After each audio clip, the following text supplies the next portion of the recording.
Hey, what's going on YouTube? My name is Brian and this is my 2015 Subaru WRX. Now I've done a 1-year update, a 3-year, and a 5-year on this. People seem to love those. I also did a 1-year on my 370Z, and since people like them so much, I'm going to do a 6-year on this one as well and let you know what's happened over the past year since the 5-year one.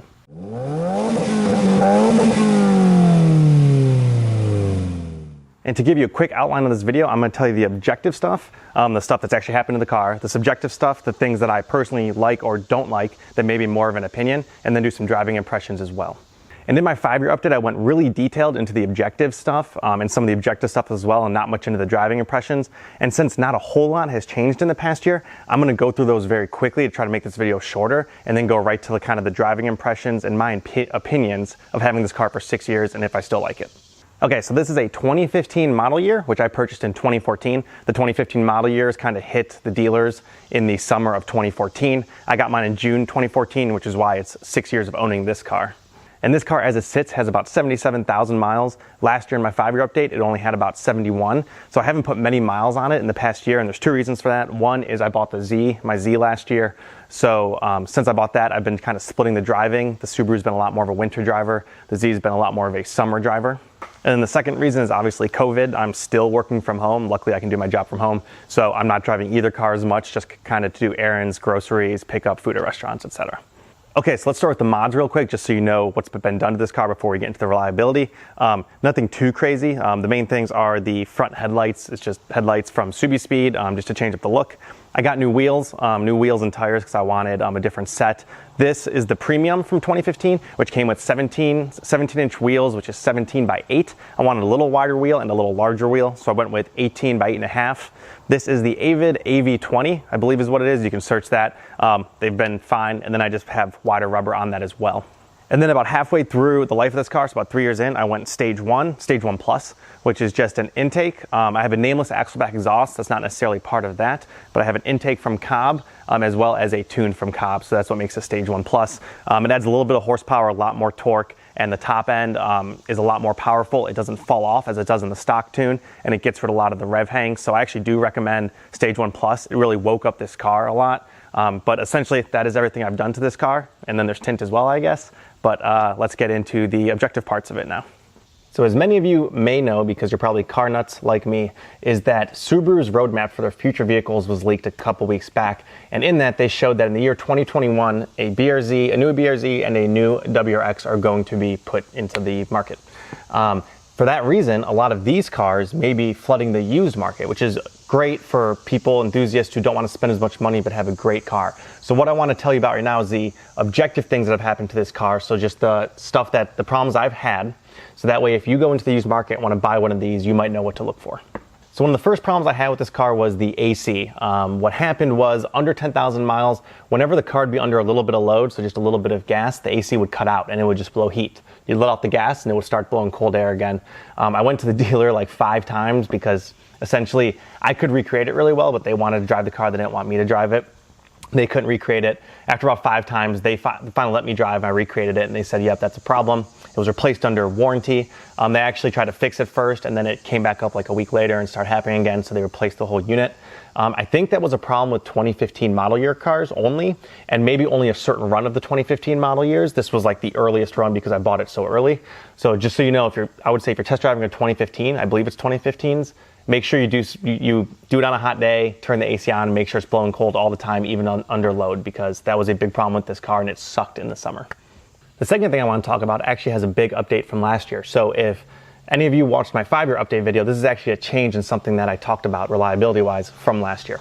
So starting in about, I would say year 2 of this car, in the winter, it would toss a check engine light.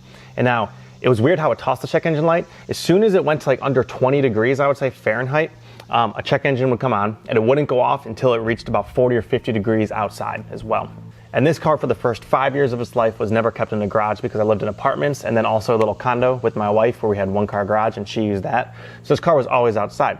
What did that mean? That means I get the check engine light early whenever it hit 20 degrees in the winter, let's say November or December, and it would stay on till like March or February until it was consistently above 40 or 50 degrees. And that was every single winter until this past winter.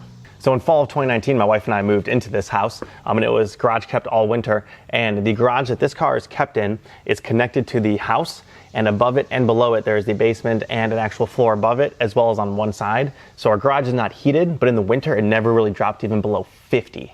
So as long as this car really wasn't sitting out overnight for a couple days in like 20-degree weather, it wouldn't really throw that check engine light. So the entire winter, it did not throw a check engine. Even going to work, sitting at work all day, in some days we're at work where it was like 30 or 20 degrees, it still didn't throw any check engine lights.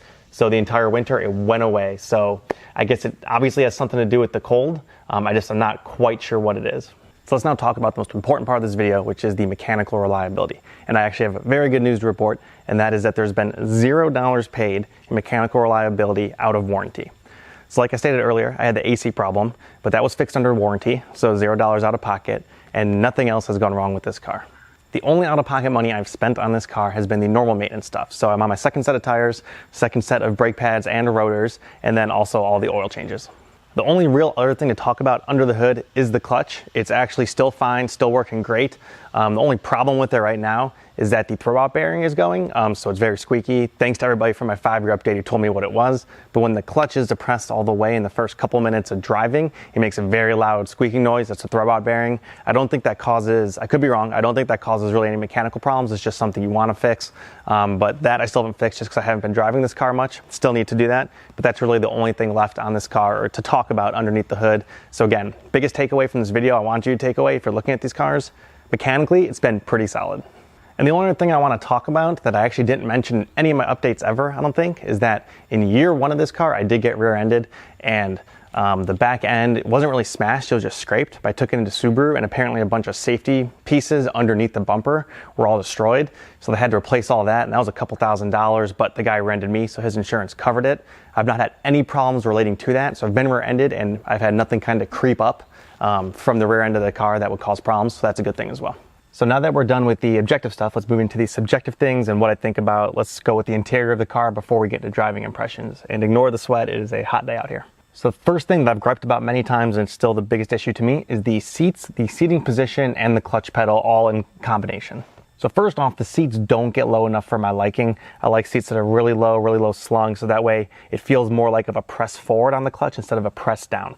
So now with these seats, since they don't get low enough, I'm pressing down a little bit, and it actually hurts my knee, especially when you're wearing long pants. I know that's a weird thing to say, but when you're wearing long pants like jeans and a little constrictive on your knee, and you're pressing down, I have some knee pain, so especially in the winter when you're always wearing the long pants. I've noticed the best way to remedy this is actually to lift the seat higher, but then it feels really awkward where my head's like almost touching the roof, you're looking straight down, you almost feel like you're in an SUV and you want to be feeling like you're in a sports car, and it makes it a little more comfortable. It's just not the solution. And I've even noticed this more since I've had my Z. My Z is such a cockpit feeling. It gets super low. It really feels like you're connected. Your whole body's connected, seat into the clutch, and you feel like you're really there with the car. Where in this, you feel very disconnected because the clutch isn't as comfortable as you want it to be. And then to touch on the seats quickly, one big gripe I have is they're okay. They're not great for like a longer trip, which I guess it's a sports car. You don't expect them to be great for a longer trip. I wish they were. They don't have a lot of support there. But then also the lateral support is fine, but not great. And when you look at today in 2020, the cars that are coming out with fantastic seats at this price point, like a Veloster N, like a Civic Type R, things like that, those seats are awesome and phenomenal, and Subaru just doesn't put them in the WRX. I know the STI gets better seats, but at least right now in the WRX, in the 2015 model year, they didn't have options for Recaros or anything, so the seats are just a little lackluster. And then just to talk through the rest of the interior really briefly, because I know it's something people are buying used cars, they want the interior to hold up and look good. It's still fine. It's nothing. This interior is nothing more than you would expect from a Subaru and nothing less than you would expect from a Subaru in 2015. It works. It functions. It's fine, but it's not a reason to buy this car. And how has it held up? It's held up fine.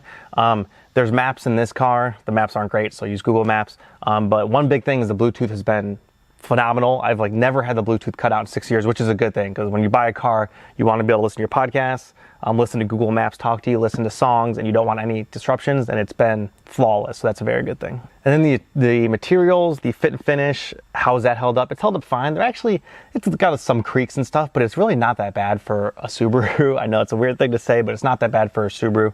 The only thing that's falling apart a little bit is the steering wheel. I think it's like a leather wrapped, some kind of leather wrapped steering wheel, and there's a little bit of pieces that are flaking off. I will say I'm not as vigilant with keeping up with moisturizing leather, like a leather steering wheel, to keep it moisturized, for lack of a better word. So there's a couple spots where it's flaked. I think if you buy it and it's in good condition and you keep it up, it'll probably be okay, but mine's flaked in a couple spots. And that's pretty much it with the objective and the subjective stuff. I don't think I missed anything. If I did miss something from my last video, let me know. If there's anything else you want to ask, please put it in the comments. I'll try to answer some stuff. I might make a follow-up video answering some of the most thumbs up questions, but that's about it. Let's get into the driving portion and we'll talk a little more about that and then end the video.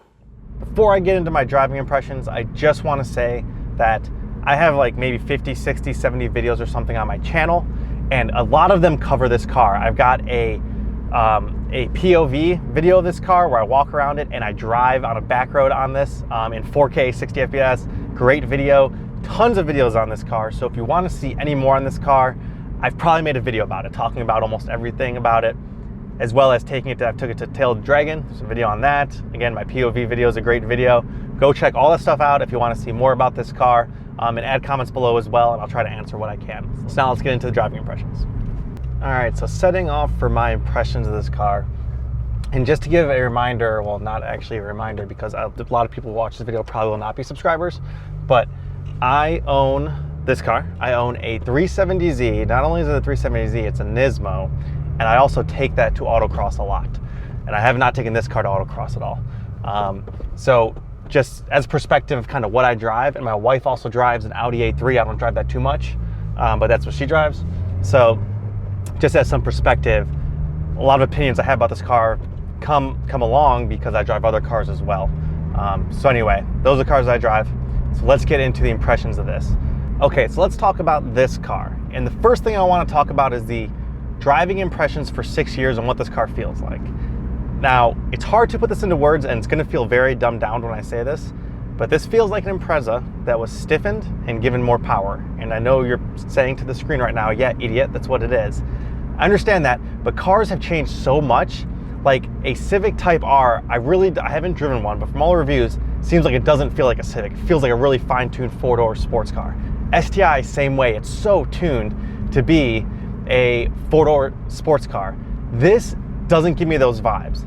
It's still fun, and the stiffness does make it more sporty, makes it turn better, handle better, but it really doesn't feel like someone like an STI group really tuned this car the way an STI would be tuned, or maybe something like a Civic Type R would be tuned, where there's a lot of performance engineers who really take a lot of time to develop the car, adjust the car, set it up very sporty. This doesn't feel as much like that. This feels much more like, let's just take the Impreza and add these things and it'll be fun. It doesn't mean it's not fun. I'm not ragging on it that's not fun. I'm just saying, understand what we're getting into. It really does feel something like that, like you're almost driving a Corolla with more power and a more stiffened suspension. And this opinion I've developed comes over the years of driving more cars, because this was really my first sports car, if you call it a sports car, I think it is. But this was really my first car with power and sports car, and when I drove it for years, I thought this is such a sports car, such an incredible vehicle, the way it handles, the way it moves, all of its characteristics. But then when I drive more cars, I realized this really is just more something that was stiffened up, given more power, but it's still a lot of fun. So other driving impressions. Clutch feel, I stated it before, it feels fine. It's really not hard to drive this car. If you're learning this for your first car for a stick, it's really not that bad. That's fine, the shifter's fine. The shifter's kind of light, which it depends. I really think a shifter is extremely subjective. Some people like notchy, some people don't. This one's kind of notchy, definitely very light. The Z shifter is very heavy. It's just what you like. But again, driving impressions, the steering feel and feedback is okay for electric. Now my Z, again I'm referencing, has hydraulic power steering, and it is leagues above this. You really feel so much more. This electric power steering does numb things more, but like from when I drive my wife's Audi, there is zero steering feel, zero road feel. So this has some good feel, but there's much better out there. Power in this car is very good. I think it's much better with the tune. I think it's the first thing you should do if you get this car. It's really only about $500-600, I believe, to get an intake and get the access port to make the tune. I think it's very worthwhile because there is problems with this car with rev hang when you shift into a new gear. That does alleviate some of that, and just adding that top end power that this car doesn't have from the factory really does wake it up. So this car handles well, steering feels not bad, has good power. It's just a good car at the price, but don't expect more from like something that would be a higher price. Day-to-day living, this thing has been really good actually. Getting in and going to work, always reliable. You know, I live in Cincinnati, we have some snow. It hasn't been snowing too much the past few winters, but I've had some really bad winters. I do put winter tires on this car. I use the same stock wheels that came with it because I have the new upgraded wheels. It's been great in the winter. The all-wheel drive system, this isn't an all-wheel drive of an STI. That's much more complex, and you can shift power front to rear. It's got better differentials in it. This not as much. I think this is more of a torque vectoring type differential, but it's still adequate. I've never really been in this car where I feel like the all-wheel drive system isn't performing the way it should be. I always feel like it is. I think you'll get more out of it on a track. I haven't taken this to track or autocross, but in the normal day-to-day situations, it's fine. You can feel that it's torque vectoring, you can feel it happening, you can feel the power being moved around by like some kind of brake vectoring essentially, where in an STI it's probably much more advanced how it's moving its power and getting it down better. But again, in this car, it's fine for what it does, but again, don't expect anything too crazy out of it. And then the day-to-day with the clutch, again, except for my gripes I stated earlier, has been fine, and with almost 80,000 miles, I don't have a problem with the clutch. I don't think it'll need to be replaced anytime soon. But again, the clutch is still fine. If you're buying a clutch at 80,000 miles, that's definitely something you want to worry about. Make sure you test drive the car, feel if it's slipping. I don't have any issues with it. If you're driving this car normally and not launching it, I don't really ever launch this car, it should hold up fine, and mine is still fine. One quick pull for the power.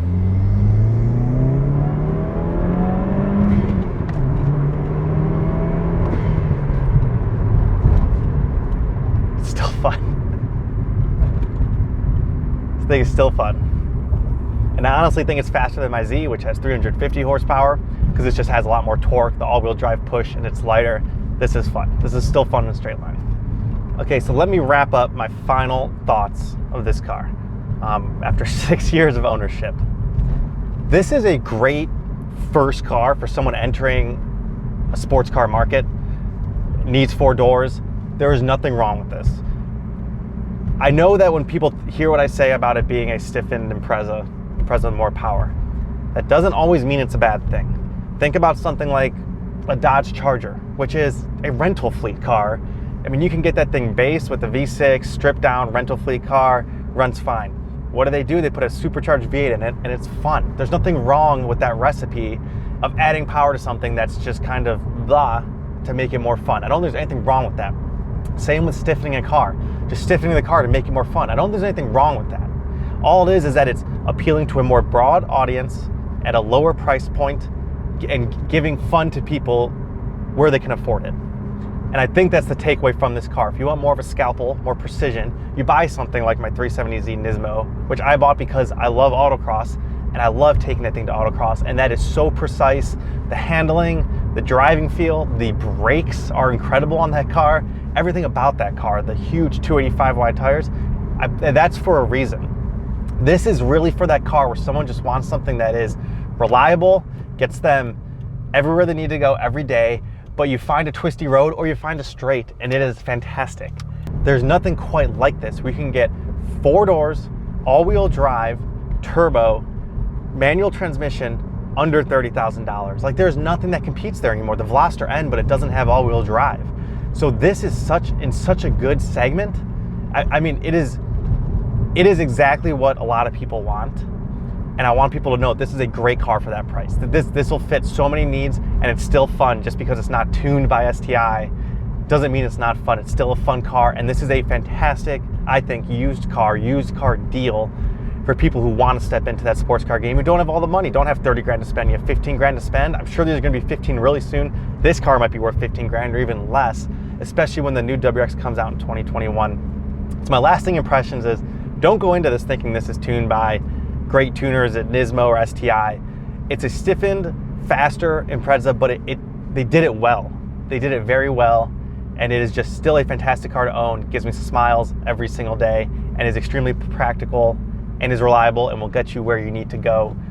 That is my final impression. Any complaints I've had about this car relating to lower quality things about interior or whatnot, it's because of the price point. They wanted to hit a price point. And there's nothing wrong with doing that and hitting a price point. Anyway, that is my final impression. If you have questions or comments, leave them below in the comments. I'll try to answer things. I might do a follow-up video to this to talk more about what people want to hear. I hope you enjoyed this video. Again, go check out my other videos if you want to see anything else on this car, because I have like maybe, I don't know how many videos I have, maybe 50 or 60 videos on YouTube. A lot of them covering this car, and anything you want to see, it's probably on there. Anyway, thanks again for watching, guys. See you in the next video.